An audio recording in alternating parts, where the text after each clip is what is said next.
ॐ नमो भगवते वासुदेवाय। ॐ नमो भगवते वासुदेवाय। ॐ नमो भगवते वासुदेवाय। ॐ अज्ञानतिमिरान्धस्य ज्ञानाञ्जनशलाकया चक्षुरुन्मीलितं येन तस्मै श्रीगुरुवे नमः। হরে কৃষ্ণা। তো সকল ভক্তবৃন্দকে আমার সশ্রদ্ধ প্রণাম। আপনারা সকালে অনেক কিছু ত্যাগ স্বীকার করে আপনারা ভগবত ভক্তির জন্য তৎপর হয়ে থাকেন, আর এ প্রচেষ্টা কখনো ব্যর্থ যাবে না। আপনারা প্রত্যেকে একটা জিনিস অন্তত বুঝে নিয়েছেন যে ভক্তি এমন একটি জিনিস যেটি আমাদের এই মনুষ্য জীবনেই শুধু করা যায়, আর অন্য কোনো জীবনে করা যায় না। অন্য যত জনই আছে, ইভেন আমরা যারা দেবতারা তারা পর্যন্ত ভক্তি করতে পারে না। কেন পারে না? তারা অনেক ভোগ এবং ঐশ্বর্যের মধ্যে আছে, তারা ভোগজনিতে আছে। যারা দেবতারা তারা ভোগজনিতে থাকে। আমাদের কয় ধরনের জনি হয়? তিন ধরনের জনি হয়। একটা হচ্ছে পুণ্য ভোগের জন্য জনি, একটা হচ্ছে পাপ ভোগের জন্য জনি, আর একটা হচ্ছে মিশ্র ফল, এই যে মনুষ্য জীবন কর্মের জনি। তো এই মনুষ্য জীবন হচ্ছে যেখান থেকে আমরা শুধু কর্ম উৎপাদন করতে পারি এবং ভোগও করি, হ্যাঁ। তো তাহলে এই মনুষ্য জীবন হচ্ছে একটি জেলের গেট, যেখান থেকে মুক্ত হওয়ার জন্য রাস্তা মনুষ্যজনিতে। যদি আমরা এই গেটের রাস্তাটা ভুলে যাই, তাহলে যদি না বেরিয়ে আসি, যখন আমার চান্স আসলো, তখন গেট একটা চক্রকারের গেট মনে করুন, আর সেই গেট দিয়ে আপনার কাছে বেরোনোর সুযোগ আছে। আপনি বেরোলেন না, তাহলে আপনি যেহেতু ঘুরছেন, সেই জন্য আপনি কি করবেন? আবার আবার চলে যাবেন আপনার পজিশন নষ্ট করে, হ্যাঁ। তারপরে আবার আপনাকে অপেক্ষা করতে হবে কখন আপনার চান্স আসবে। ঠিক। তো এই রকম চান্স আমাদের কাছে যখন এসে গেছে, তখন আমাদের এই গেট থেকে বেরোনোর একটু চেষ্টা করা উচিত। আপনাদেরকে আমি একটা পিপিটি আগে দেখিয়েছি, এখন আর একবার দেখাচ্ছি আপনাদের স্মৃতিটাকে শক্ত করার জন্য। হুম। তো এ দেখা যাচ্ছে, এখন এখন দেখতে পাচ্ছেন আপনারা? হুম, হরে কৃষ্ণ। দেখতে পাচ্ছেন? পাচ্ছি দেখা প্রভু যাচ্ছে। পাচ্ছি। দেখা যাচ্ছে। এই যে এই যে একটা গোল, এটা একটা হচ্ছে এটা জেল, হ্যাঁ। একটা এই যে গোল দেখছেন, এটা একটা জেল। জেলের এখানে হচ্ছে গেট। তার মধ্যে কি আছে? এ খাচ্ছে, নিজের পছন্দের মতো খাচ্ছে, মাংস টাংস খাচ্ছে, তারপরে সিংহ, শুয়োর, কুকুর, গাছ, কীড়া, তারপরে এখানে সরীসৃপ, বক, তারপরে এখানে হচ্ছে পশু, তারপরে মানুষ, তারপরে এইখানে গেট। এই মানুষের সময়তেই এই গেটটা পাওয়া যাবে, হ্যাঁ। না হলে যদি এই গেটটাকে মিস করে যায়, তাহলে আবার পশু জীবনের মধ্যে এইভাবে ঘুরতে থাকবো। তার মানে 84 লক্ষ প্রজাতি কোথায় আছে? আমাদের 84 লক্ষ প্রজাতি, এই যে 84 লক্ষ প্রজাতি কি কি আছে, আমরা কিভাবে ঘুরছি, আমরা এই রকম আবর্তিত হচ্ছি। প্রত্যেকটা জীব জগতের মধ্যে আমরা 9 লাখ হচ্ছে জলজ, 20 লাখ হচ্ছে স্থাবর, স্থাবর মানে হচ্ছে গাছপালা, আর 11 লাখ হচ্ছে ইনসেক্ট মানে কীড়া মকড়া, আর 4 লাখ হচ্ছে বার্ড মানে পাখি, আর 30 লাখ হুম, হচ্ছে পশু, এই হচ্ছে 30 লাখ, আর 4 লাখ হচ্ছে হিউম্যান বিইং। হিউম্যান বিইং একদম উপরে আছে, আপনারা দেখতে পাচ্ছেন। তো এইভাবে এইভাবে এই হিউম্যান বিইংটা কোথায় আছে? মানুষের যখন জীবন, তখন গেটের কাজটা, এরা তো ঘুরছে, এই জেলের মধ্যে ঘুরছে তো। কিন্তু মানুষ যখন আসছে, তখন গেটের কাছে আসছে। আর এই গেটটাকে খোলার চাবিকাঠি হচ্ছে ভগবানের পবিত্র নাম জপ করে, ভগবানের সেবা করে এই গেটটা খুলবে। তো আমরা যদি গেটটা খোলার যখন সময় এসছে, তখন যদি আমাদের হাতে চাবি আছে, যদি না খুলি, তাহলে আবার আমরা চক্রের মধ্যে চলতে থাকবো। তো এইভাবে আমরা বারবার জন্ম মৃত্যুর চক্রে আমরা আবর্তিত হচ্ছি, হ্যাঁ। তো তাই আপনাদের এই যে এই রকম কেমন, এই যে ব্রহ্মার এই হচ্ছে ব্রহ্মার একটা দিন, হ্যাঁ। 432 কোটি বৎসর, 12 12 ঘন্টা, ব্রহ্মার 1 ঘন্টা, একটা দিন। এইভাবে আমরা এর মধ্যে আবর্তিত হতে থাকছি। যখন ব্রহ্মার দিন শেষ হয়ে গেল, রাত্রি হলো, তখন কোনো কিছু নেই, পুরো জগৎ সংসার নষ্ট হয়ে গেছে। পুরো ধ্বংস। তারপর আবার ব্রহ্মার দিন শুরু হলো, আবার 432 কোটি বৎসর ধরে চলবে, আবার 432 কোটি বৎসর বন্ধ হয়ে থাকলো। এইভাবে 432 কোটি বৎসরের সাইকেল চলছে। এই যে 1 2 3 4 করে লিখেছি, এগুলো সাইকেল চলছে। আবার এক একটা এই যে অরেঞ্জ রঙের চক্র আবার এইভাবে বিভক্ত, ঠিক আছে? এই 432 কোটি বৎসর ধরে এরকম একটা চক্র চলতে থাকবে। এবার 432 কোটি বৎসর পরে পুরো ধ্বংস হয়ে যাবে। আবার 432 কোটি বৎসর অপেক্ষা করতে হবে আমাদেরকে, আবার পৃথিবী বা জগৎ সংসার সৃষ্টি হওয়ার জন্য, মানে ব্রহ্মার যখন রাত্রি শেষ হবে। যে শেষ হবে তখন তো এইভাবে 432 কোটি বৎসর ধরে জগৎ সংসার চলে। আর এই 432 কোটি বৎসরের মধ্যে আবার এই চক্রগুলি চলতে থাকে, মানে এক একটা চক্র চলতে থাকে। তো এইভাবে আমাদের সময়ের চক্র চলছে। তো মোটামুটি বোঝা গেল এই ভগবানের আন্ডারে এই কালচক্র, এটা হচ্ছে কালচক্র। কালচক্র এইভাবে চলছে ভগবানের আন্ডারে, হ্যাঁ। এই 432 কোটি বৎসর আর জগৎ সংসার চললো, 432 কোটি বৎসর জগৎ সংসার বন্ধ। 432 কোটি বৎসর জগৎ সংসার চললো, 432 কোটি বৎসর জগৎ সংসার বন্ধ। এইরকম করতে করতে আর ব্রহ্মার 365 দিন ইন্টু 100 বৎসর, অতদিন ব্রহ্মার হচ্ছে এজ। তাহলে 36500, এইটা হচ্ছে ব্রহ্মা। এতগুলো সাইকেল যখন কমপ্লিট হয়ে যাবে তখন ব্রহ্মাও শেষ হয়ে যাবে, মানে ব্রহ্মা 100 বছর বাঁচে। এবার ব্রহ্মার 1 ঘন্টা, মানে ব্রহ্মার 12 ঘন্টা ইজিক্যাল টু আমাদের 432 কোটি বছরের সমান। ঠিক আছে, এইটা বোঝা গেল মোটামুটি? বুঝতে হ্যাঁ। পারলেন? হুম। তো এই হচ্ছে আমাদের দশা, মানে আমাদের আমাদের রূপটা বুঝে নিন, আমরা কোথায় কি অবস্থায় আছি, তাই না? তো তাহলে আমরা যদি এইখান থেকে যদি বেরোতে না পারি, আমাদের সুযোগ এসে গেছে।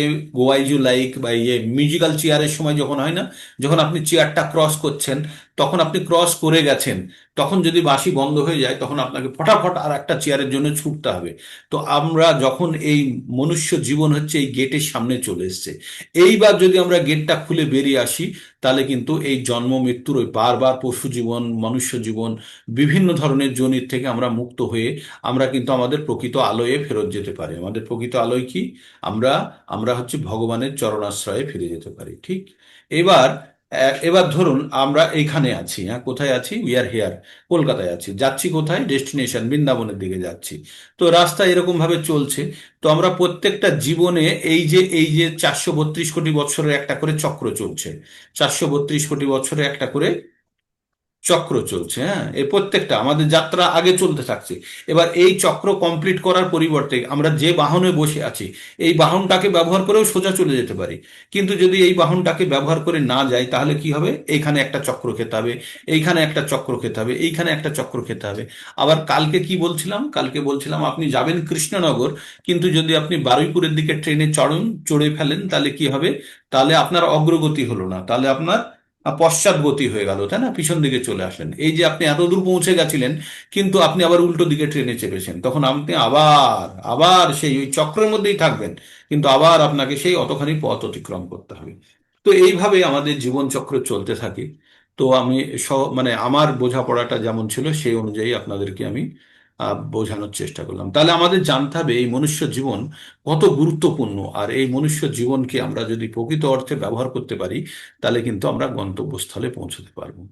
আর এই সমস্ত জ্ঞানগুলি আমরা কোথায় থেকে পাচ্ছি? আমরা এই পরম জ্ঞান আমরা ভগবত গীতা থেকে পাচ্ছি। আপনারা একটা জিনিস জানবেন, যে আমরা যে জ্ঞান physics, chemistry, biology, history, political science, English, Bengali, যে কোনো সাবজেক্ট থেকে আমরা যে জ্ঞানগুলো পাই, সেই জ্ঞানগুলি আমাদের এই জীবনের জন্যই কাজে আসে, আর তার বেশি আর কাজে আসে না। আমরা খুব বেশি এই জীবনের এই জ্ঞানগুলো বয়ে নিয়ে যেতে পারি না। তার হয়তো সারমর্ম রূপে কিছু নিয়ে যেতে পারি, আমাদের মানে জ্ঞানের স্তর কিছুটা উন্নত স্তর নিয়ে যেতে পারি, কিন্তু প্রকৃত অর্থে এটাই আমাদের এই জ্ঞানগুলো, যেগুলো আমরা ব্যবহারটা এই জীবনেই আমাদের সীমাবদ্ধ, হ্যাঁ।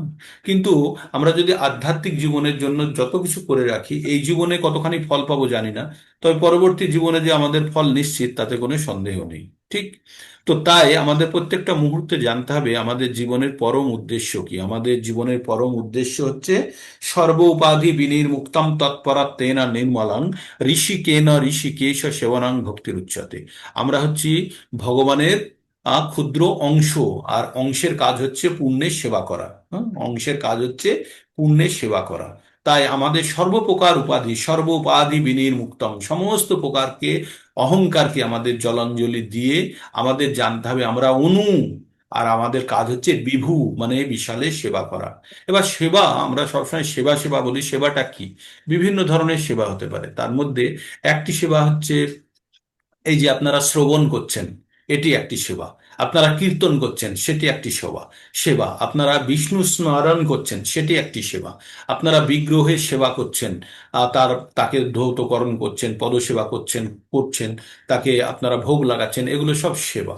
তারপরে আপনারা কি করছেন? অর্চনা করছেন, বন্দনা করছেন। কিভাবে করছেন? দাস্য রূপে, মানে ভগবানের দাস হিসাবে, কখনো সখা হিসাবে, কখনো বাৎসল্য প্রেমে। অনেকে থাকে না বাড়িতে লাড্ডু গোপাল হুম, আছে, তাকে সন্তানের মতো পালন করে। তো এগুলো সব ভগবানের সেবা। এইভাবে আমরা ভগবানের সেবা করছি। যে কোনো একটা সেবার মাধ্যমেই কিন্তু এই জড়জগৎ থেকে মুক্ত হওয়া যায়, কিন্তু সেই সেবাটি হতে হবে সম্পূর্ণরূপে পূর্ণ সেবা। হ্যাঁ, আংশিক সেবা হলে হবে না। তাই আমরা এই ভগবত গীতা পঠন করে আমি একটা ছোট হিসাব বার করেছি। ছোট হিসাব মানে কি করে এই জড় জগৎ থেকে মুক্ত হওয়া যায়। হ্যাঁ, তো ভগবান বিভিন্ন শ্লোকের মাধ্যমে বিভিন্ন জায়গায় বলেছে। আর এইটি আপনাদেরকেও আমি অনেকবার বলেছি, যাদের কাছে পেন এবং খাতা আছে এবং নোট করা নেই আগে থেকে, তারা এটাকে নোট করে নিতে পারেন, অথবা যখন পরবর্তীতে এই রেকর্ডিং শুনবেন তখন নোট করে নেবেন। যদি পেন খাতা থাকে নোট করে নিন। আমরা, ভগবান একটা জিনিস বুঝিয়ে দিয়েছে, এই পৃথিবীটা হচ্ছে জড় জগৎ। এই জড় জগৎটা হচ্ছে প্রকৃত জগতের বিকৃত প্রতিবিম্ব। প্রকৃত জগতের বিকৃত প্রতিবিম্ব। আপনি আয়নার সামনে দাঁড়িয়ে আছেন, আয়নার ভিতরে যে, যদি মনে করুন আয়নার সামনে দাঁড়িয়ে আছেন, আর আপনার আয়নার কাছেই আপনার কাছে খুব সুস্বাদু ফল রাখা আছে। হ্যাঁ, সুস্বাদু ফল রাখা আছে, সেটি আয়নার মধ্যে দেখতে পাচ্ছেন। এবার আপনি আয়নার বাইরে থেকে আয়নার ভিতরের ফলটি খেতে পারবেন? পারবেন না। পারবেন না। চোখ দ্বারা যতখানি আপনি আনন্দ নিতে পারবেন পারবেন, কিন্তু এই ফলের প্রকৃত স্বাদ আপনি আস্বাদন করতে পারবেন না, তাই না? আপনি ওই ফলের প্রকৃত স্বাদ আস্বাদন করতে পারবেন না। তেমনি এই জড় জগতে আমরা তো প্রকৃত, কিন্তু জগৎটা হচ্ছে বিকৃত প্রতিবিম্ব কার? আসল জগতের। সেটাই আমরা 15 নম্বর অধ্যায়ে গিয়ে পড়ব। আর আর একটা জিনিস আমাদেরকে ভগবান বারবার বলছে, এই পৃথিবীর নাম হচ্ছে দুঃখালয়ম, আর হচ্ছে অশাশ্বতম। এখানে যদি আমরা ভাবি যে পার্মানেন্ট থাকবো, তাহলে কিন্তু আমরা কেউ থাকতে পারবো না।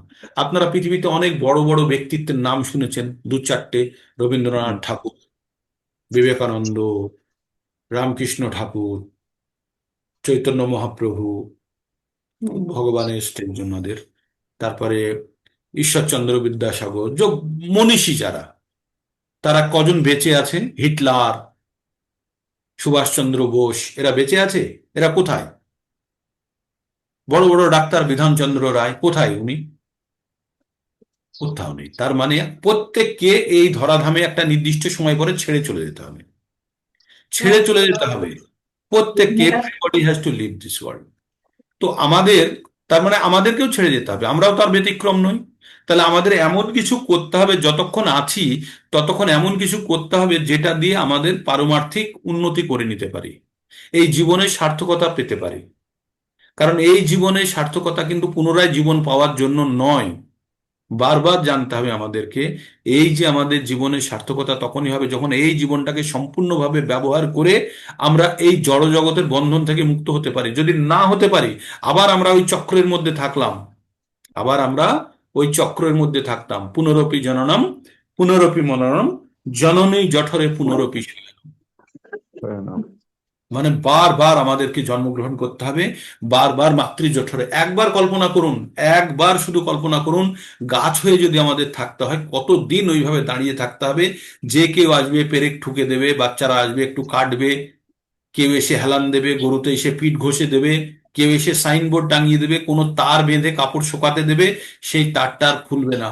আর সেই তারটা, গাছ মোটা হতে থাকবে, তারটা গায়ে পুরো বসে যাবে। দেখেছেন, পেরেক মারা থাকে, পেরেকগুলো ডুবে যায় গাছের গায়ে।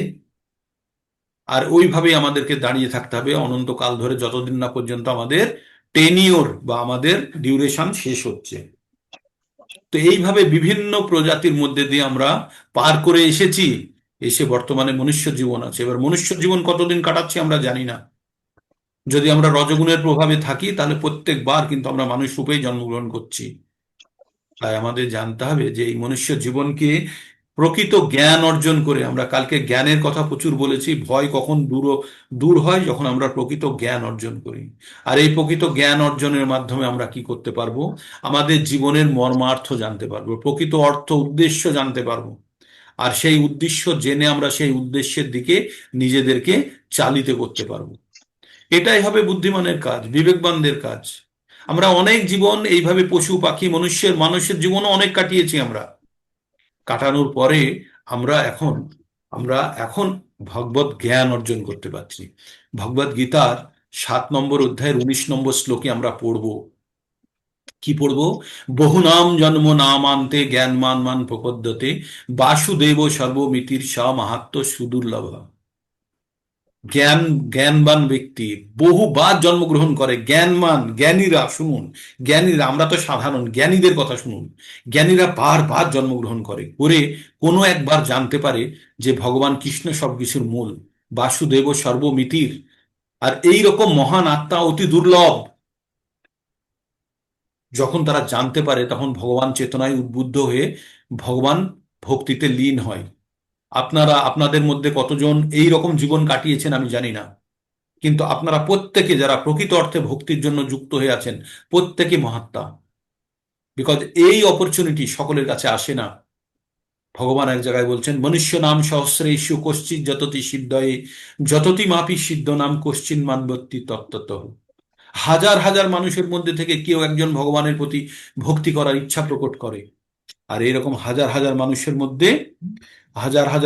মধ্যে যারা ইচ্ছা প্রকট করে, এইরকম হাজার হাজার মানুষের মধ্যে একজন কেউ ভগবানের ভক্তি করতে পারে। 1 মিনিটের আমি একটু ব্রেক নেব।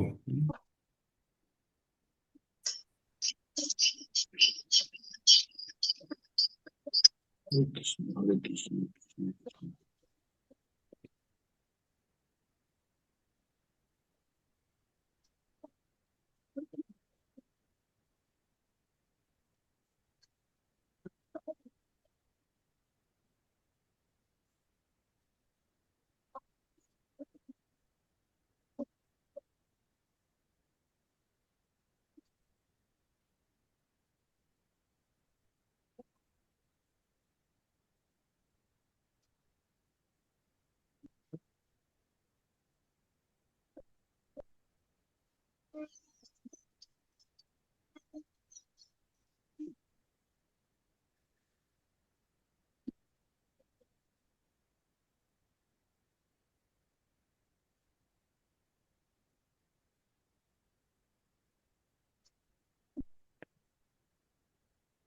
जय श्री कृष्ण चैतन्य प्रभु नित्यानंद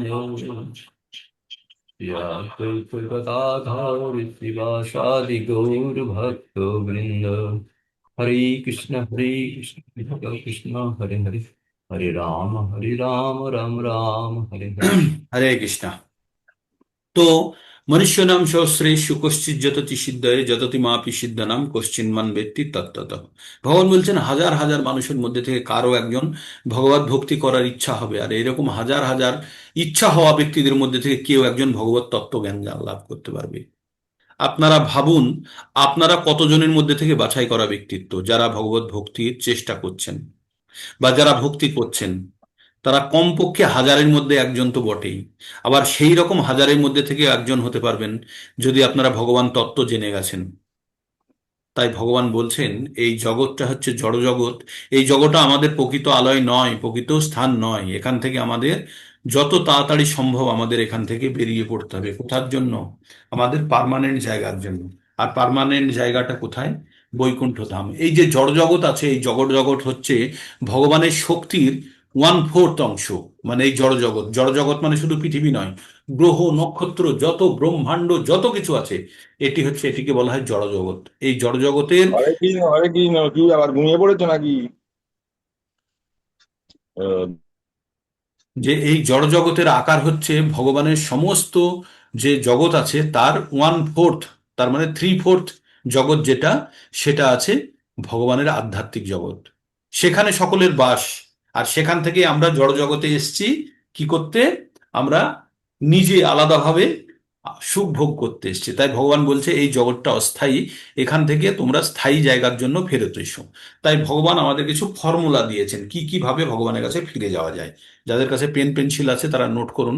4.9 বলছে ভগবান, জন্ম কর্ম চ মে দিব্যম এবং যো ব্যক্তি তত্ত্বতঃ তপ্তা দেহং পুনর্জন্ম নৈতি মামেতি সাহার্জুন।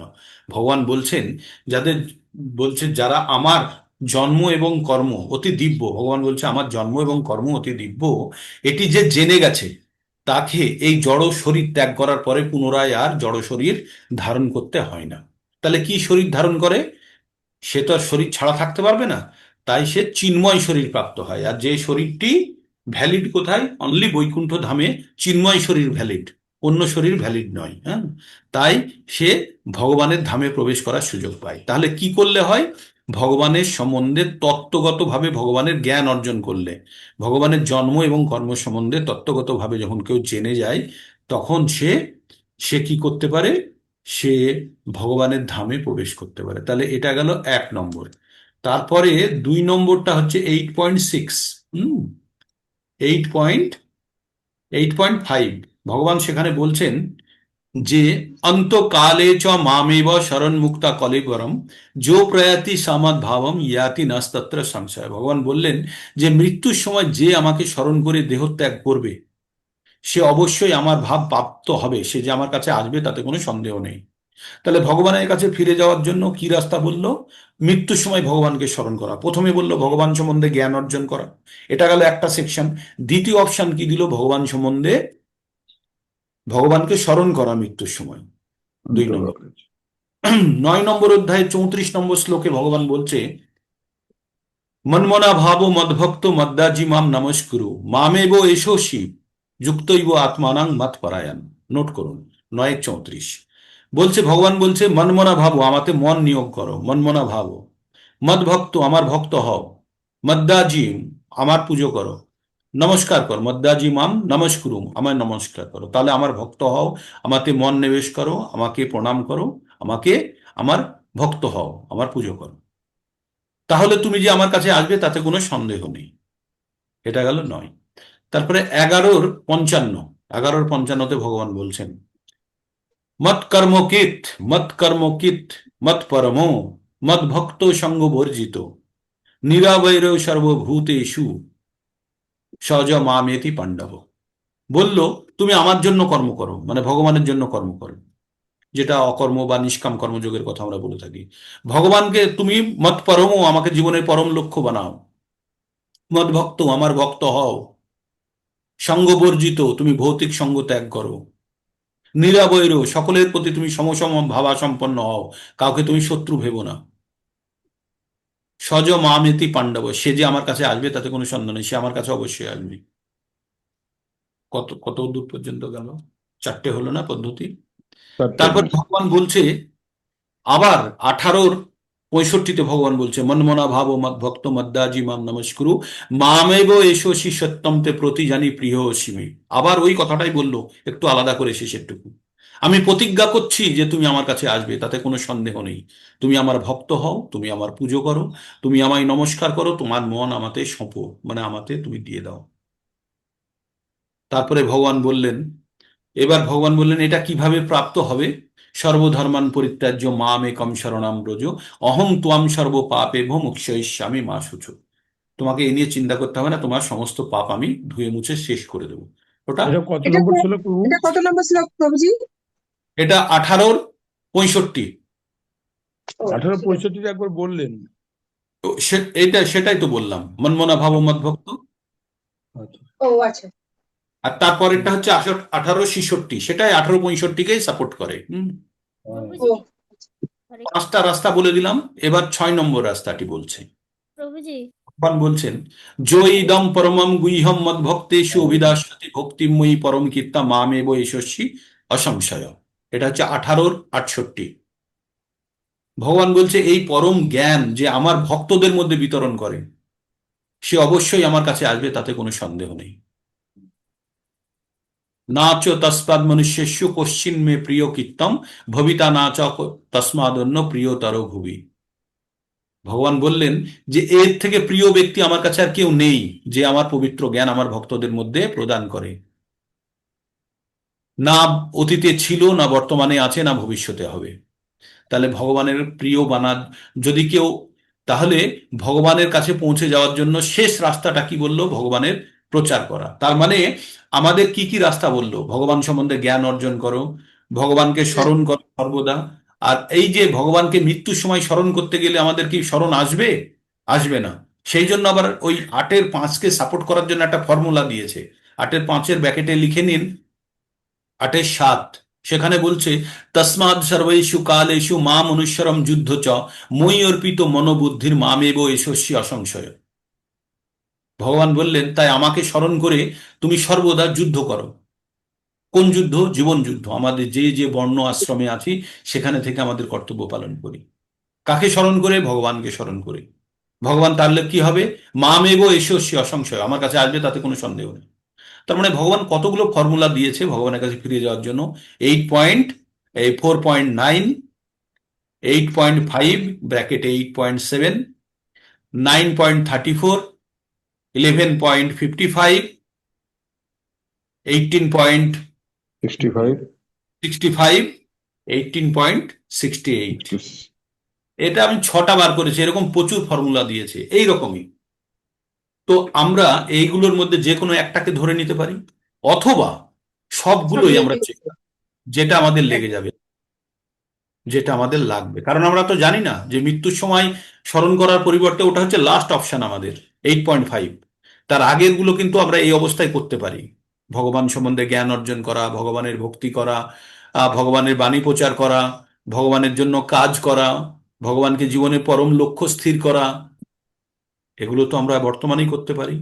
তাই ভাগবতমের 2টো শ্লোক আপনাদের বারবার বলি, 2.1.6 আর বলি 1.12.13। এই 2টো শ্লোকের মাধ্যমে ভগবান বলছেন যে জীবিত অবস্থায় তুমি এমন কিছু কাজ করো যাতে হরির সন্তুষ্টি বিধান করো, তোমার স্বধর্ম অনুষ্ঠান করে অত কুম্ভী দ্বিজশ্রেষ্ঠ বর্ণাশ্রম বিভাগেশ স্বঅনুষ্ঠিতস্য ধর্মস্য স্বয়ং সিদ্ধিম হরিতশনম। তার মানে এই, হে ব্রাহ্মণগণ শোনো, এই শোনকাদি ঋষি ওখানে বলছে, অ্যাকচুয়ালি ঋষিকে বলছে। তো বলছে, শোনো, তোমরা এমন যে যে বর্ণ আর আশ্রমে আছো সেখানে থেকেই তোমরা কাজটি এমন করো যাতে হরির তোষণ হয়, হরির সন্তুষ্টি বিধান হয়, সেটাই তোমার জীবনের উদ্দেশ্য। আর একটাতে বলছে, এতভ্যাম সাংখ্য যোগভ্যাম স্বধর্ম পরানিষ্ঠায়া জন্ম লভে পরম পুংসং অন্তে নারায়ণ স্মৃতি। এটা 8.5-এর সঙ্গে কানেক্টেড। আমাদের কি বললো? অন্তে নারায়ণ স্মৃতি। তুমি যত কিছু যাই কিছু করো, এমন কিছু করো যাতে শেষে ভগবানের স্মরণ আসে, তাহলে জীবন সার্থক। তো এই হচ্ছে আমাদের জীবনের পরম উদ্দেশ্য। এটি আমি আপনাদেরকে বারবার বলি, বারবার বলি, আপনারা বারবার শ্রবণ করুন, করে মনটাকে শক্ত করুন, ভেবে নিন আমাদের জীবনের পরম উদ্দেশ্য কি। এই আমাদের জীবনের উদ্দেশ্য এই জড় জগৎকে ভোগ করা নয়, জড় জগৎকে ভোগ করা নয়, নয়, নয়। তারা পশুরা করে। আহার নিদ্রা ভয় মৈথুনং চ সামান্যত এদৎ পশুভীর নারাণাম ধর্ম হি তেষাং অধিক বিশেষ ধর্মেণ হীনা পশুভীর সমানা। আহার নিদ্রা ভয় মৈথুন পশুরা করে, খায়, ঘুমোয়, সন্তান উৎপন্ন করে এবং ভয় পেলে ঘেউ ঘেউ করে, কুকুরে করে।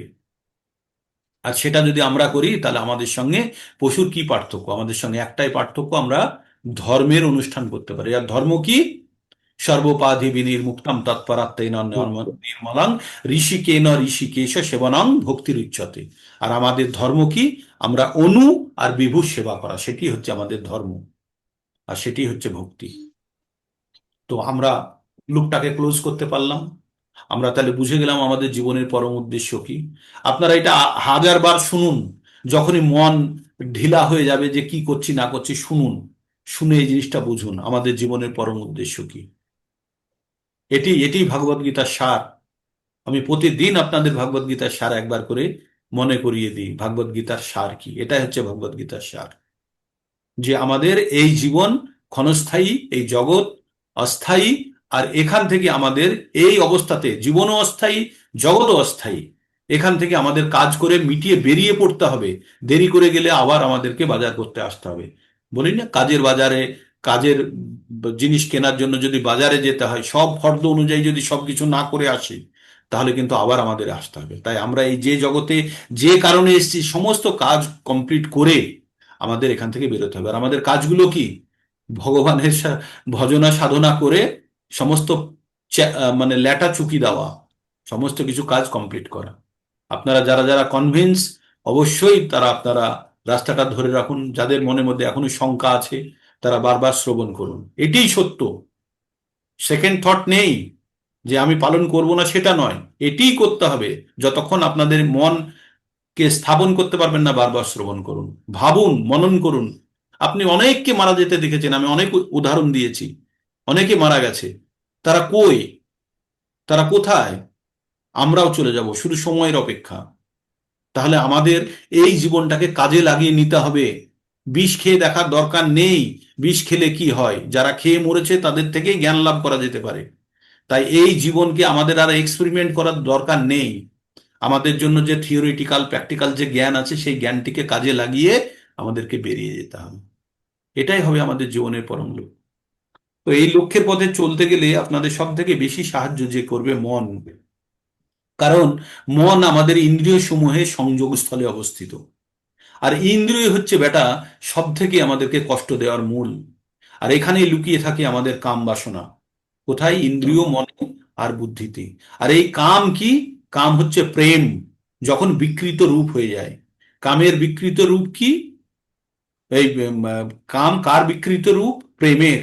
যখন বন্দুক, কালকে বলছিলাম না, বন্দুক যখন পুলিশের হাতে থাকে তখন সমাজ ব্যবস্থা ঠিক থাকে, তাই না?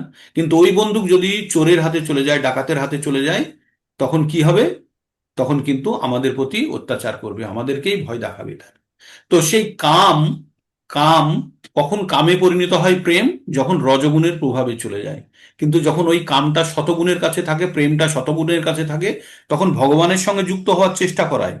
কিন্তু ওই কাম, ওই প্রেম যখন আমাদেরকে, ওই প্রেম যখন আমাদেরকে আমাদেরকে রজগুণের হাতে তুলে দিই, তখন সেই প্রেম কিন্তু আমাদের নষ্ট হয়ে যায়, গিয়ে আমাদেরকে কোথায় আমাদেরকে নিয়ে যায়?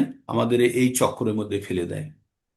ঠিক আছে? তো আপনারা আহ খুব সুন্দরভাবে নূপুর মাতাজির এটার একটা শর্ট ফরম্যাট নিয়ে আমাদের গ্রুপে পোস্ট করে দিয়েছে, হ্যাঁ, সঙ্গে সঙ্গে। তো আপনারা সময় পেলে দেখে নেবেন, এটি হিন্দিতে আছে। কেউ যদি পেন নিয়ে বাংলায় বানাতে চান, এরকম ভাবে বানিয়ে কাছে রাখবেন। এই 6টি মূল মন্ত্র, যার দ্বারা ভগবদ গীতা থেকে একদম ছেঁকে বার করা হয়েছে, যেটা দিয়ে আমরা আমাদের এই যে কোনো রোগের ট্রিটমেন্ট করতে পারি। হ্যাঁ, একদম মানে অব্যর্থ ঔষধ। তো তাহলে আমাদের জানতে হবে যে আমাদের মন আমাদের ইন্দ্রিয় সমূহের সংযোগস্থলে অবস্থিত। এই মনকে যদি আমরা নিয়ন্ত্রণ করতে পারি, তাহলে কিন্তু আমাদেরকে ঠিক দিকে চালিত করতে পারবো। এই মনই হচ্ছে বেটা সব সময় ডিস্টার্বড হয়ে যায় যখন ইন্দ্রিয়গুলির কাছে ইন্দ্রিয়ের বিষয়সমূহ চলে আসে। তখন যে বিকার উৎপন্ন হয়, সে মনকে অন্যদিকে ধাবিত করায়। আর মন তখনই অকাজ, অকাম, কুকর্ম সব করে বসে। তাই মনকে নিয়ন্ত্রণ করা খুবই প্রয়োজন। তাই এই অধ্যায়, আমরা বর্তমানে যে অধ্যায়টি পড়ব, কর্মযোগের শেষ অধ্যায়, এই অধ্যায়টির নাম হচ্ছে জ্ঞান যোগ। আর এই জ্ঞানের দ্বারা আমরা কি করব? এই ধ্যান যোগ। আর এই ধ্যানের দ্বারা আমরা কি করব? মনকে নিয়ন্ত্রণ করার পদ্ধতিটা জানবো। আমরা এখান থেকে আমরা কি জানবো?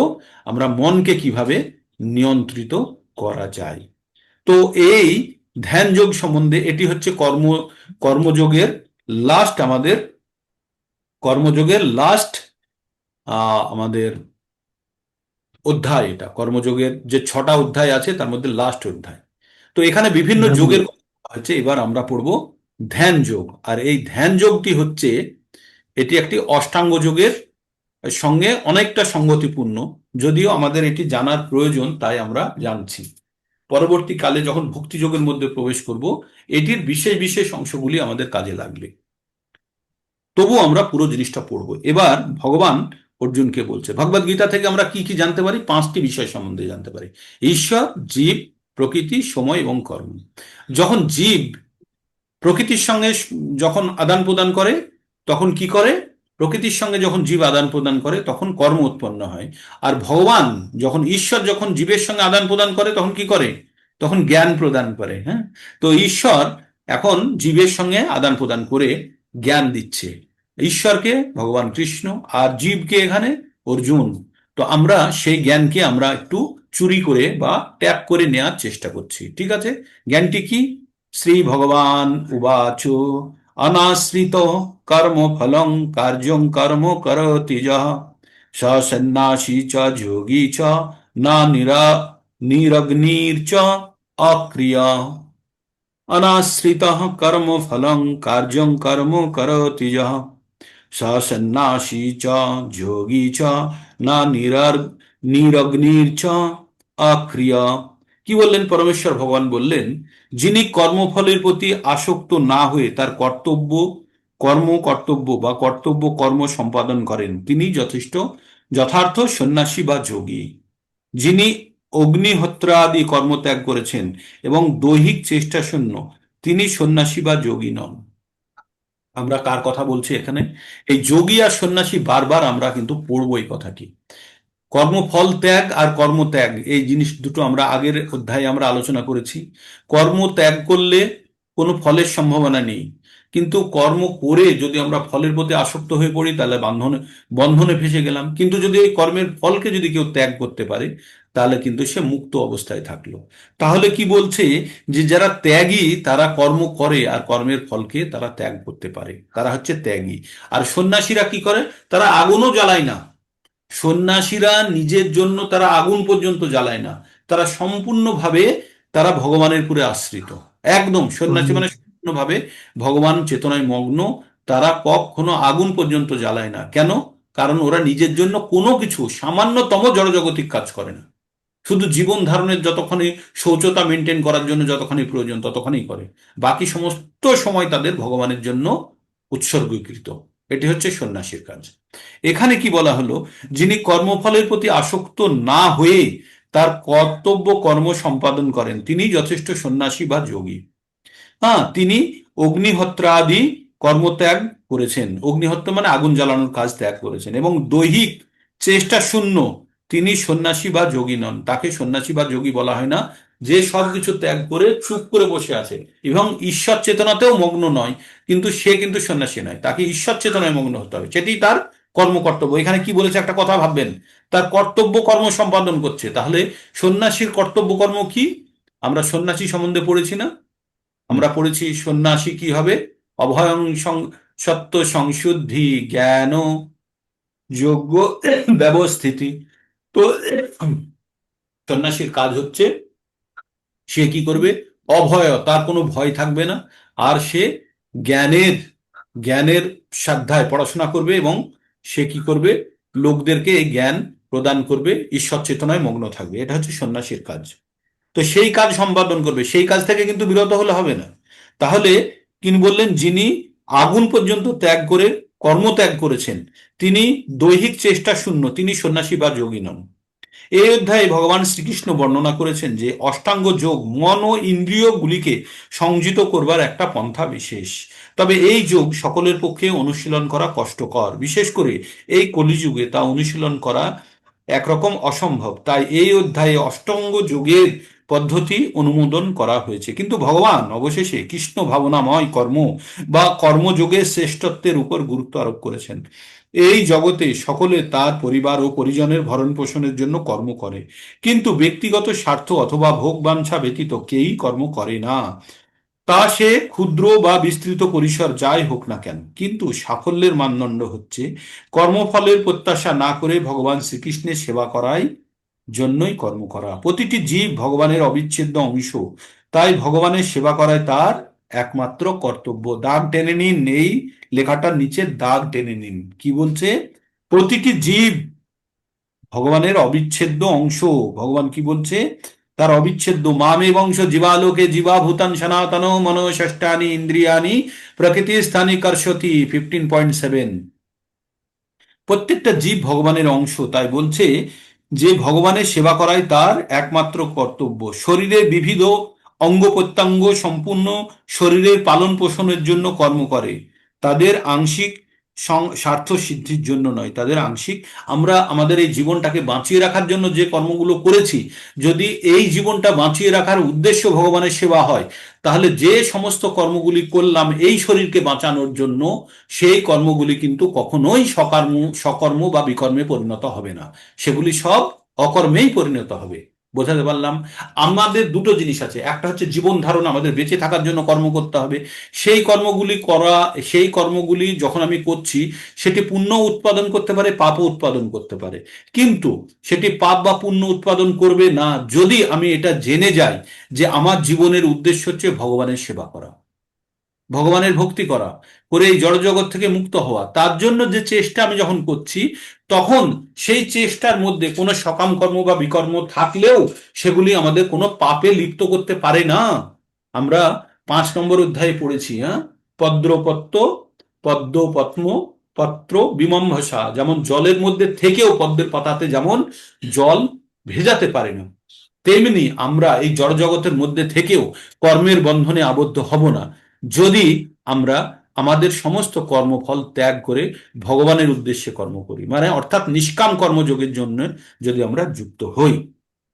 আমাদের কর্মফলের প্রত্যাশা না করে ভগবান শ্রীকৃষ্ণের সেবা করাই জন্যই কর্ম।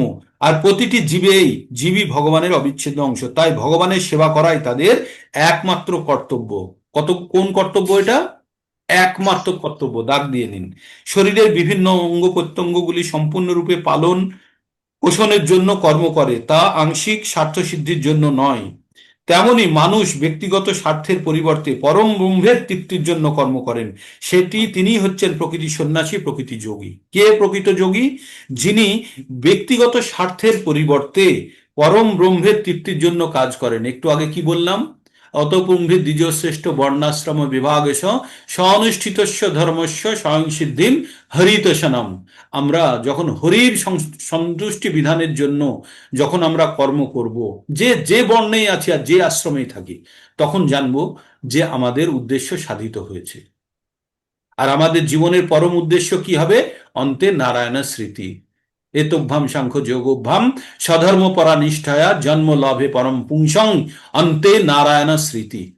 আমাদের জন্ম নিয়ে আমাদের জীবনটা পরম উদ্দেশ্য সাধিত করবে যখন আমরা অন্তে নারায়ণের স্মৃতি আনতে পারবো। বোঝা গেল এতদূর পর্যন্ত? তো আমরা একটা জায়গাতে আমরা পড়ি, এটা ব্যাখ্যাটা আরেকটু পড়ে নিই, আপনারা একটু শ্রবণ করুন। হ্যাঁ? সন্ন্যাসীরা অনেক সময় কৃত্রিমভাবে মনে করে যে সব রকম জাগতিক কর্তব্য থেকে মুক্ত হয়েছে, তা ছাড়া অগ্নিহোত্র যজ্ঞাদির অনুষ্ঠানও ত্যাগ করে, কিন্তু প্রকৃতপক্ষে তারা স্বার্থপরায়ণ, কারণ তাদের লক্ষ্য হচ্ছে নির্বিশেষ ব্রহ্ম সালুজ্য লাভ করা। ব্রহ্ম সালুজ্য লাভ করা মানে হচ্ছে তারা নিজেরাই শুধু মুক্ত হতে চাইছে, সেটা হচ্ছে স্বার্থপর সন্ন্যাসীর কথা বলছে। এই সমস্ত বাসনা জাগতিক কামনা থেকে মহত্তর হলেও স্বার্থশূন্য নয়। ঠিক যেমনটা এই জগতে জাগতিক ক্রিয়াকলাপ পরিত্যাগ করে অর্ধ নির্মিলিত নেত্রে যে যোগী তপস্যা করে চলেছেন, তাও ব্যক্তিগত স্বার্থ ও আত্মতৃপ্তির দ্বারা প্রভাবিত, কিন্তু কৃষ্ণ ভাবনা ভাবিত হয়ে ভক্তই কেবল পরমেশ্বরের তৃপ্তি সাধন করার জন্য নিঃস্বার্থভাবে কর্ম করেন। আপনারা যে কর্মগুলো করছেন এখন নিঃস্বার্থভাবে, যদিও আপনাদের মনে হচ্ছে ব্যক্তিগত উদ্দেশ্য করছেন, কিন্তু উদ্দেশ্য ব্যক্তিগত নয়। আপনারা যেহেতু ভগবান চেতনা সকলের মধ্যে প্রচার করছেন, সেটাই হচ্ছে আপনাদের পরম কর্তব্য, আর সেটি হবে ভগবানের সন্তুষ্টি বিধানের জায়গা।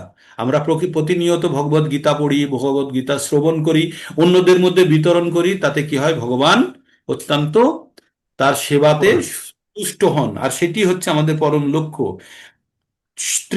পরমেশ্বরের তৃপ্তি বিধান করার জন্য নিঃস্বার্থভাবে কর্ম করেন। কৃষ্ণ ভাবনাময় ভক্তের আত্মতৃপ্তির কোনো বাসনা থাকে না, নিজের তৃপ্তির জন্য নয়, ভগবানের তৃপ্তির জন্য আমরা করি। শ্রীকৃষ্ণের সন্তুষ্টি বিধান করাটাই তার সাফল্যের একমাত্র মানদণ্ড। আর আমরা যে কাজগুলো করছি তাতে যদি ভগবান সন্তুষ্ট হয়, সেটি হচ্ছে আমাদের জীবনের পরম প্রাপ্তি। এবার আপনারা ভাবুন, আপনারা কে কোথায় দাঁড়িয়ে আছেন। হ্যাঁ, আমাদের কি করতে হবে? আমাদের দিশা এবং দশা নির্ধারণ করতে হবে।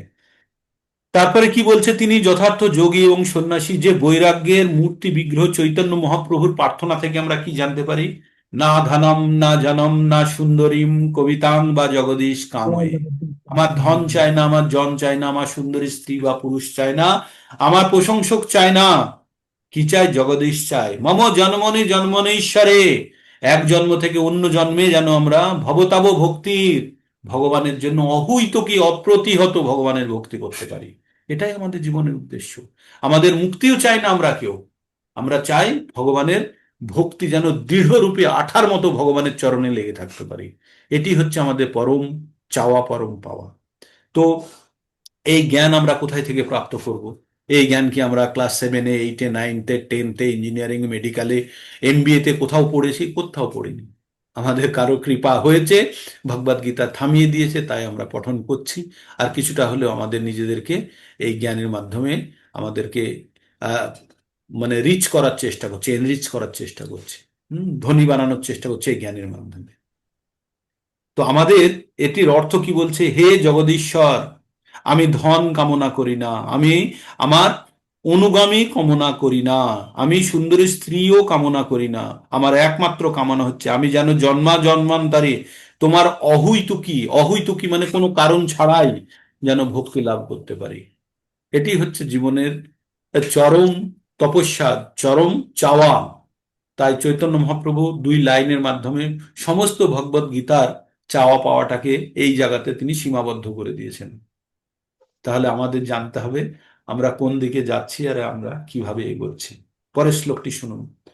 হ্যাঙ্গওভারটা যেন না কাটে, আমি চাই আপনাদের মধ্যে এটার প্রভাবটা থাকুক, সারা দিন থাকুক, সব সময় থাকুক।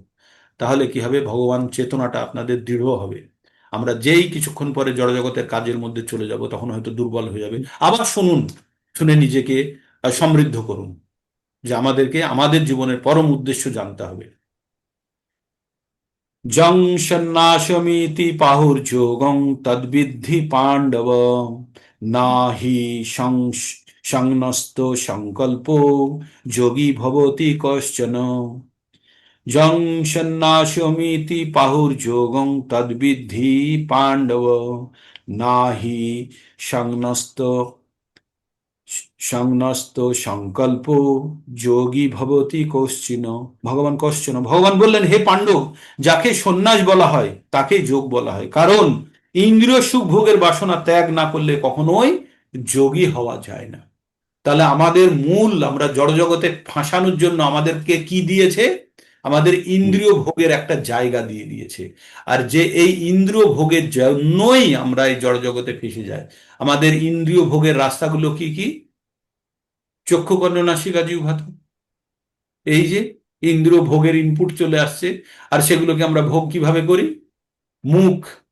আমরা কিভাবে করি? মুখ দিয়ে, হাত পা, আর আমরা উপস্থ পাই, এই বিভিন্ন জায়গা দিয়ে আমরা ভোগ করি। কষ্ট ভোগ বলুন, আনন্দ ভোগ করুন, এগুলোই ভোগ করি। তাহলে আমাদের 5টি কর্মেন্দ্রিয় আর 5টি জ্ঞানেন্দ্রিয় আমাদের যদি নিয়ন্ত্রণে না থাকে, আর নিয়ন্ত্রণ কে করে? মন।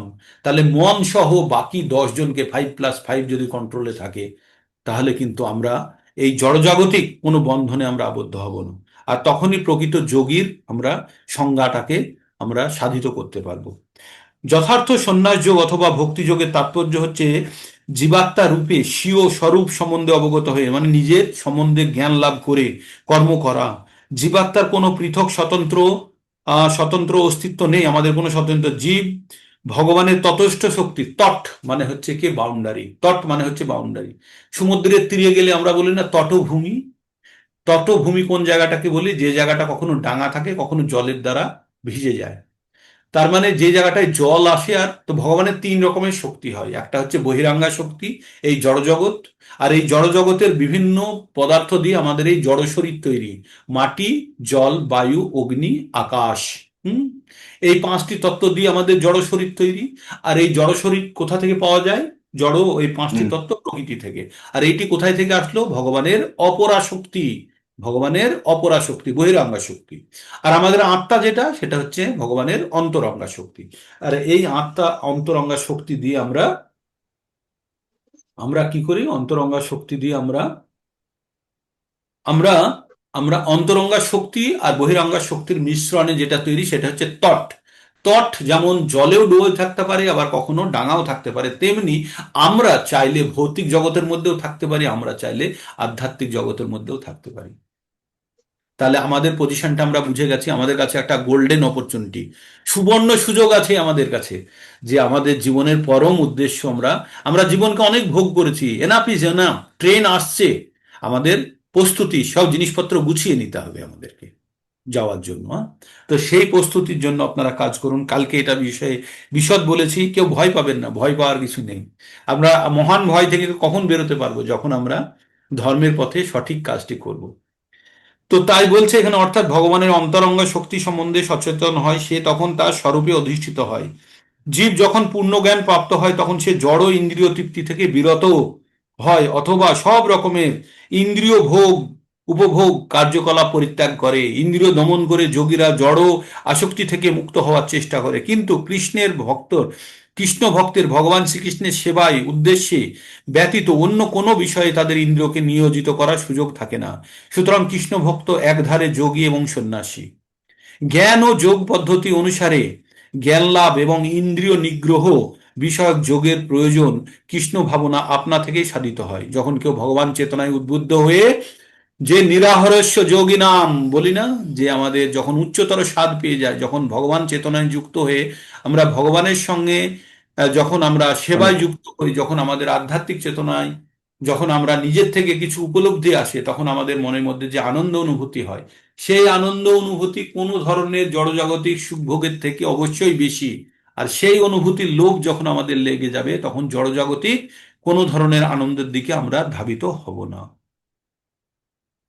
তাই বলছে যে ব্যক্তিগত স্বার্থ সিদ্ধির পরিত্যাগ করতে না পারলে জ্ঞান বা যোগ সাধন করার অর্থ হয় না।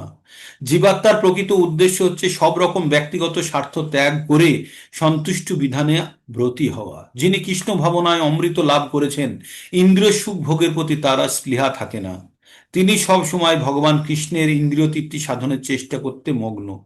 যার যারা ভগবত তত্ত্ব জ্ঞান লাভ করতে পারেনি, তাদের পক্ষে জড়জগতের ইন্দ্রিয় তৃপ্তি সাধন ছাড়া ছাড়া আর কোনো উপায় নেই। কারণ তিনি নিষ্ক্রিয় স্তরে কেউ এক মুহূর্ত থাকতে পারে না। ওই যে নিরাহরস্য দেহিনা, হ্যাঁ, বিষয় বিনির্বর্তন্তে নিরাহরস্য দেহিনা রসবর্জং রসপহস্য পরম দৃষ্টা নিবর্ততে। তো বলছে মন কখনো কোনো জড়জাগতিক বা কোনো কাজ থেকে খালি থাকতে পারে না। এখানে কি বললো? কারণ নিষ্ক্রিয় স্তরে কেউ এক মুহূর্তও থাকতে পারে না।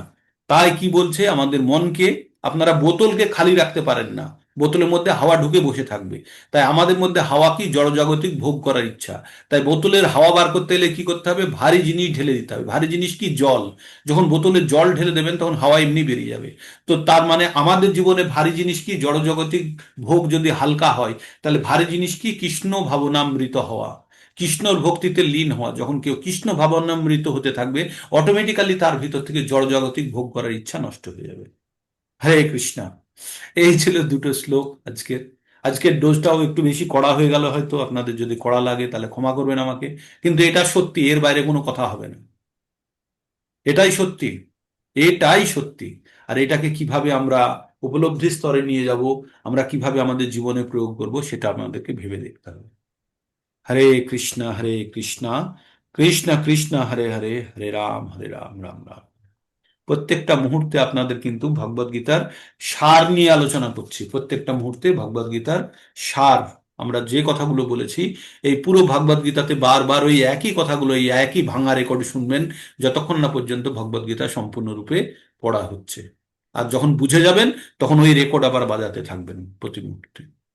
কারো কিছু ডাউট, কোনো জিজ্ঞাসা, কোনো কিছু অ্যাড, তো কোনো কিছু বলছি, বাদ দেওয়া, বলুন। যশ্রেয়া সনিশ্চিতম ব্রূহি তন্মে শিষ্যস্তে হামসাদি মাম তাম প্রপন্ন। এখন বলুন কোন পথ অবলম্বন করুন? এতগুলো বললেন তো হ্যাঁ, ভগবানকে, ভগবান ধামে যাওয়ার জন্য হ্যাঁ, এতগুলো রাস্তা, এখন কোনটা অবলম্বন করা যায়? সবকটাই তো বললেন। আমরা সবগুলো এক্সারসাইজ করছি, আমরা ভগবানের জ্ঞান অর্জন করছি প্রধানত। দুই যেটা নম্বর লেগে যায়। ভক্তিযোগের অনুশীলনগুলো করছি, হ্যাঁ, ভক্তিযোগের অনুশীলনগুলো করছি। আর আমরা প্রচার করছি, কোনোটা বাদ দিলাম না। ভগবানের সেবা করছি, আমরা কীর্তন করছি, শ্রবণ করছি, আমরা সবগুলো করছি। আর এগুলো কম্বাইন্ড একটা প্যাকেজ, আমি যেগুলো কালেক্ট করেছি, এগুলো যাশ্রীয় সান্নিশ্চিতাং ব্রূহি তন্মে। আমি বলছি আপনাদেরকে সান্নিশ্চিতাং, এইগুলোই ভগবদ গীতা থেকে একদম সার সংক্ষেপ বাণী আপনাদের দিয়ে দিয়েছি। এবার আপনারা ফলো করতে থাকুন। সবগুলোই করছেন, কিন্তু একসঙ্গে সবগুলোই করছেন। আপনারা প্রচার করছেন, আপনারা শ্রবণ করছেন, আপনারা ভগবানের সেবা করছেন, আপনারা ভগবানের ভক্তি করছেন, সবকিছু করছেন। এটাই এটাই আমাদের উদ্দেশ্য। আর এইভাবে আমাদের এগিয়ে গেলে আমাদের শুধু আমাদের একটা ইন্দ্রিয় সুখের জায়গাটা যতক্ষণ না পর্যন্ত আপনাদের থেকে বেরোচ্ছে, ততক্ষণ জানবেন ভক্তির ভারী জল আপনার ভিতরে প্রবেশ করতে পারেনি। তার মানে আমাদের ভৌতিক জগতের প্রতি বিরক্তি হচ্ছে আমাদের আধ্যাত্মিক জগতের উন্নতির সূচক। মানে যতখানি আপনি আধ্যাত্মিক জগতে প্রবেশ করেছেন, ততখানি বিরক্তি আপনার ভৌতিক জগতে আসবে। আমরা আর্কিমিডিক্সের সূত্র পড়িনি যে কোনো বস্তুকে আংশিক বা পূর্ণভাবে গ্যাসীয় বা তরল পদার্থে নিমজ্জিত করলে সেই বস্তু দ্বারা অপসারিত তরল বা গ্যাসীয় পদার্থের সমান হ্রাস হয়, ওজন হ্রাস হয় না কার, যেটাকে ডোবালাম। তো তেমনি আমরা যতখানি ভক্তির দিকে এগোতে থাকবো, ততখানি আমাদের জড়জাগতিক আসক্তি কমতে থাকবে। আপনার যদি সম্পূর্ণ ভক্তিতে লীন হয়েছেন, সম্পূর্ণভাবে আসক্তহীন হয়ে পড়েছেন। তাই আমাদের প্রতিনিয়ত আমাদের এই চেষ্টা চালিয়ে যেতে হবে। আর সাকসেস ইজ ইমিনেন্ট, হবেই, সাকসেস হবে, একদম গ্যারান্টেড, মানে এই বেদ বাক্য বলছে। তাহলে আমরা কেন এটাকে গ্রহণ করব না? আমরা আমরা যদি সামান্যতম বুদ্ধিমান হই, তাহলে আমরা এটাকে গ্রহণ করে আমাদের জীবনে কাজে লাগিয়ে দেব। এর থেকে এর থেকে পরম জ্ঞান আর কিছু নেই পৃথিবীতে। এটাই হচ্ছে শ্রেষ্ঠতম জ্ঞান। আর এটাকে যারা গ্রহণ করেছে তারা সব থেকে বুদ্ধিমান ব্যক্তি। আমরা পড়লাম না 5:23, जो ही সংস্পর্শ যা ভোগা, দুঃখ জনয় এবতে অন্তবন্ত এ কোন্তেয় না তেষু রমতে বুধা। যার অন্ত আর শুরু আর শেষ আছে, সেরকম জিনিসে মগ্ন হয়ে আমাদের জীবনকে নষ্ট করার আর কোনো কারণ নেই। এনাফ ইজ এনাফ, অনেক হয়ে গেছে। এবার আমাদেরকে আমাদের পরম উদ্দেশ্যের জন্য আমাদেরকে স্থাপিত করতে হয়। হ্যাঁ প্রভু বলুন। অন্তকালে তো প্রভুজি আসা সহজ ব্যাপার নয় প্রভুজি। অন্তকালে যেটা না, হ্যাঁ, মৃত্যু যন্ত্রণা যখন আসবে না, তখন অন্তকালে এটা সেই জন্য মনে হয় যে অন্তকালেরটা আপনি রাখুন, অন্তকালেরটা রেখে দিন, ওটাকে আলাদা করে রাখুন। ওটা তো লাস্ট মোমেন্টের না, ওটার উপরে আমাদের কন্ট্রোল নেই। কিন্তু যেগুলোর উপরে কন্ট্রোল আছে, বাকি পাঁচটাতে তো কন্ট্রোল আছে। সবসময় ভগবানকে স্মরণ করা, তারপরে ভগবানের জন্য জ্ঞান, দিব্য কর্ম, জন্মকর্ম চ মে দিব্যম জানা, ভগবানকে নমস্কার করা, ভগবানের মন লাগানো, ভগবানের ভক্তি করা, ভগবানের বাণী প্রচার করা, এগুলো তো আমরা করতে পারবো সুস্থ অবস্থায়।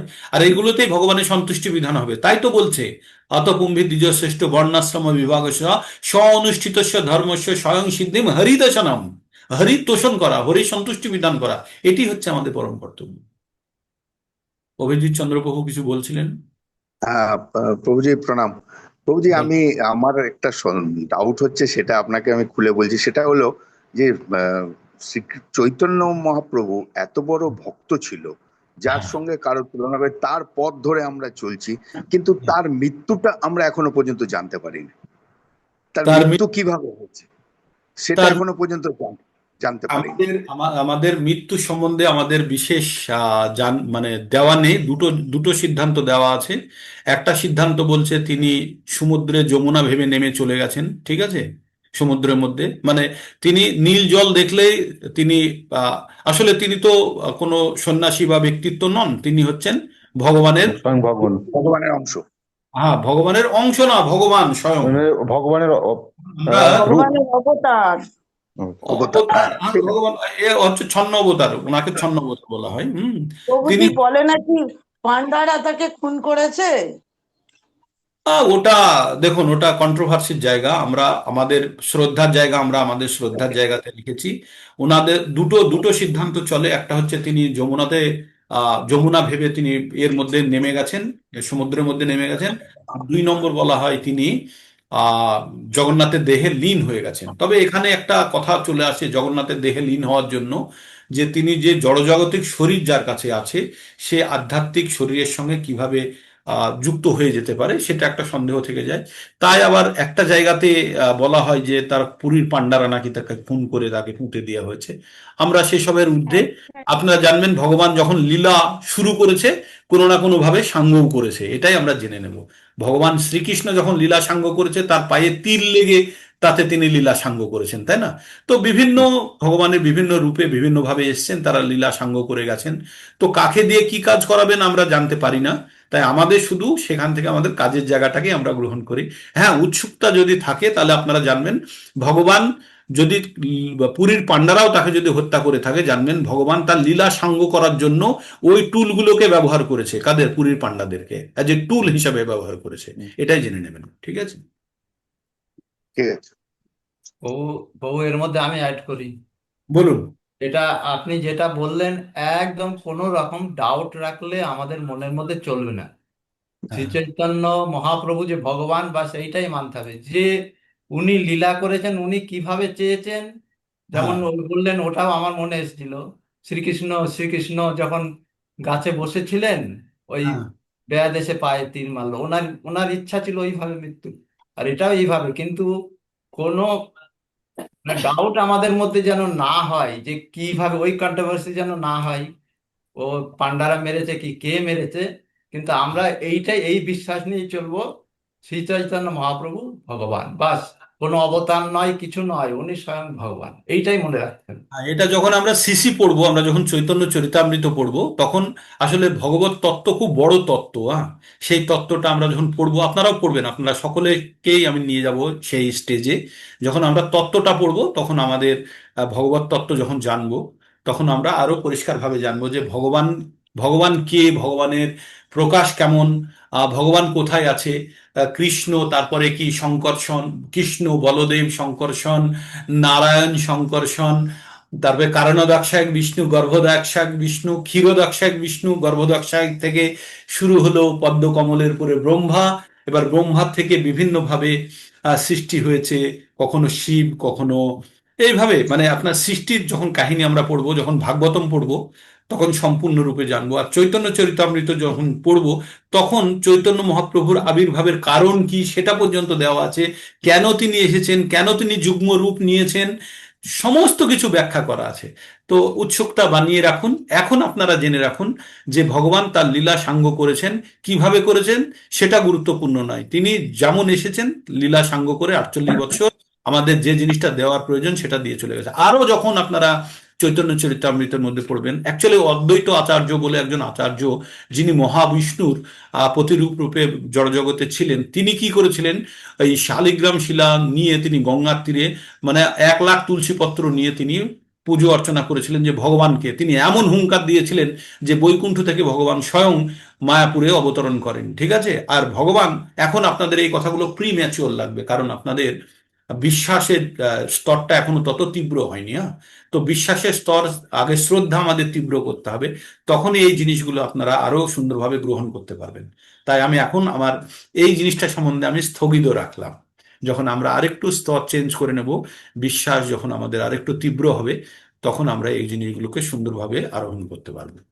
তবে এটা জানবেন, ভগবান তার ইচ্ছা অনুসারে লীলা সাঙ্গ করেছেন, এটাই আমরা জেনে নেব। সুতপা মাতাজি বলুন, কিছু বলতে চাইলে।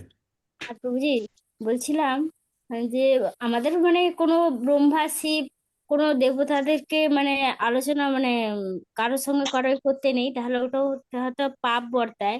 কিন্তু কখনো কখনো দেখি যে কৃষ্ণই সব, নারায়ণ তার সমান নয়, কখনো দেখি বিষ্ণু তার সমান নয়, কখনো দেখি বিষ্ণুই কৃষ্ণ। আমি এইটা নিয়ে আমার একটু ডাউট হচ্ছে, একটু পরিষ্কার করে বলবেন? একটা জিনিস জানো, শুনুন।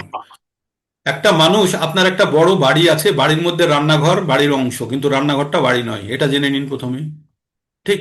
আর এবার ভগবানের বিভিন্ন ধরনের এক্সপানশন। আপনি একজন ব্যক্তি, যখন আপনি অফিসে যান, তখন আপনি একটা অফিসের ড্রেস পরে যান। অফিসে গিয়ে তখন কিন্তু বাচ্চাকে কোলে করে বা বাচ্চাকে পিঠে করে বা রান্না করেন না, তখন আপনি অফিসের কাজটি করছেন।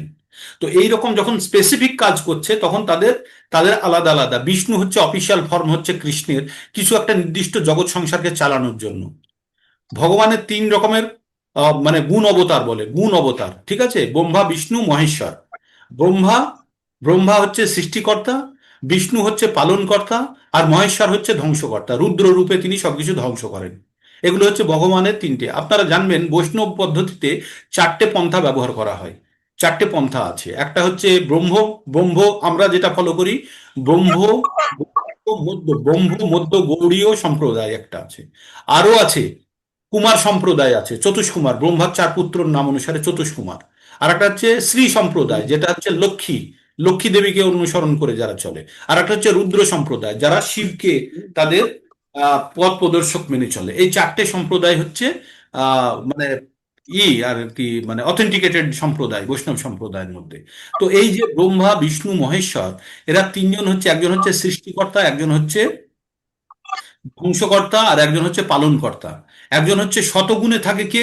শতগুণে থাকে হচ্ছে বিষ্ণু, রজগুণে থাকে হচ্ছে ব্রহ্মা, আর তমগুণে থাকে শিব। এই তিনটে গুণের অধীশ্বর তারা। সেজন্য সৃষ্টি করে, পালন করে, ধ্বংস করে। আর এরা প্রত্যেকেই কার অংশ? এরা প্রত্যেকেই বিষ্ণুর অংশ। কার? মহাবিষ্ণুর অংশ এরা। মহাবিষ্ণু কোথায় শুয়ে আছে? কারণ সাগরে। মহাবিষ্ণু কার থেকে এসছে? নারায়ণ থেকে এসছে। নারায়ণ কার থেকে এসছে? শঙ্কর্ষণ। শঙ্কর্ষণ কার থেকে এসছে? হচ্ছে বলদেব থেকে এসছে। বলদেব কার থেকে এসছে? সে হচ্ছে ভগবান থেকে এসছে। তার মানে ভগবান নিজেকে নিজের রূপে এক্সপান্ড করেছে। আমরা আরো যখন সৃষ্টি সম্বন্ধে জানতে থাকবো, তখন জানবো যে ভগবান কিভাবে নিজেকে বিস্তৃত করেছে এই জগৎ সংসারকে চালানোর জন্য। এগুলো সবই তার অংশ। সেই জন্য আমরা কি বলি? শিব ব্রহ্মা আদি দেবতার সমূহকে ভগবানের সমান বা ভগবানের থেকে পৃথক মনে করব না। একটা বাড়ি যেমন, বাড়ির মধ্যে ঘর যেমন বাড়ির থেকে পৃথক নয়, কিন্তু আবার ঘরটাও বাড়ি নয়, এটা জানতে হবে। সেই কথাই বলতে চেয়েছি। আমরা যে সংকল্পটা করি যে শিব ব্রহ্মা আদি দেবতা সমূহ ভগবানের